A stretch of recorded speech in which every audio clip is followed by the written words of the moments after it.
Praise the lord. మరొకసారి ప్రభువైన యేసుక్రీస్తు నామములో మీ అందరికీ క్రైస్ట్ సెంటర్డ్ ఫ్యామిలీకి, క్రీస్తు కేంద్రిత కుటుంబానికి ప్రేమపూర్వకమైన ఆహ్వానం. ప్రియమైన వారలారా, నిన్నటి దినాన భార్యాభర్తలు ఏక శరీరం ఎలాగు అని మనం నేర్చుకున్నాం. అదే రీతిగా భార్యాభర్తలు ఏక శరీరం ఎలాగు, క్రైస్తవేతరులు కూడా భార్యాభర్తలు ఏక శరీరం అని నమ్ముతున్నారు. ఎలాగునా? వాళ్ళు అర్ధనారీశ్వరుడు, నిలువులో సగం సగం అని నమ్ముతున్నారు. కానీ లేఖనం ఏం చెప్తుంది? కొరింథీయులకు రాసిన మొదటి పత్రిక 11వ అధ్యాయం 11వ వచనంలో, ప్రభువు నందు స్త్రీకి వేరుగా పురుషుడు లేడు, పురుషునికి వేరుగా స్త్రీ లేదు.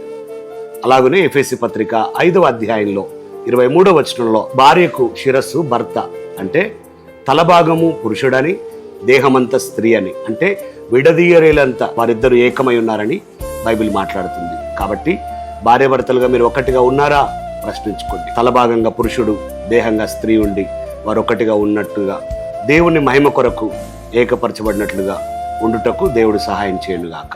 ఆమేన్.